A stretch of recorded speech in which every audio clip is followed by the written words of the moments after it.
এক ব্যক্তি 9 টাকায় 12টি লেবু বিক্রি করায় 10% ক্ষতি হয়। 10 টাকায় কটি লেবু বিক্রি করলে 20% লাভ হবে?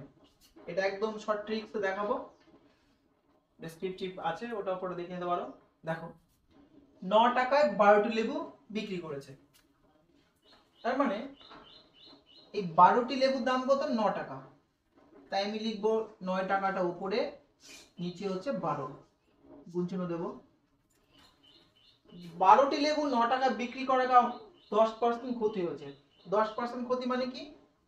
100 টাকা যদি কেনা থাকে সেটাকে 90 টাকায় কি করেছে? বিক্রি করেছে, তাই ক্ষতি হয়েছে। তাই যেহেতু ক্ষতি হয়েছে, তাহলে নিশ্চয়ই 12টি লেবুর দাম 9 টাকা না হয়ে কিছু পরিমাণ বেশি হতো। যদি আমি লস না করতে চাই তাহলে বেশি হবে, এই কারণে 100টা আমি উপরে দেব আর নিচে লিখবো কি 90, গুণ চিহ্ন দেব। 10 টাকায় কটি লেবু বিক্রি করলে 20% লাভ হবে? ক টাকায় বলেছে? 10 টাকায়, তাহলে আমি এখানে গুণ দিয়ে 10 লিখবো, ইনটু 20% লাভ মানে কি? ক্রয় মূল্য যদি 100 টাকা হয়, বিক্রয় মূল্য হবে 120। ওকে, তাই লাভ বলেছে, তাই আমি 120টা উপরে লিখবো, 120টা উপরে লিখবো আর নিচে লিখবো 100।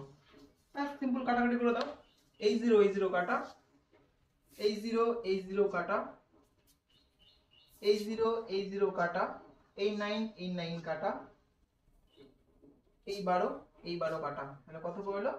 10। आंसर হচ্ছে 10টি। 10 টাকায় 10টি লেবু বিক্রি করতে হবে।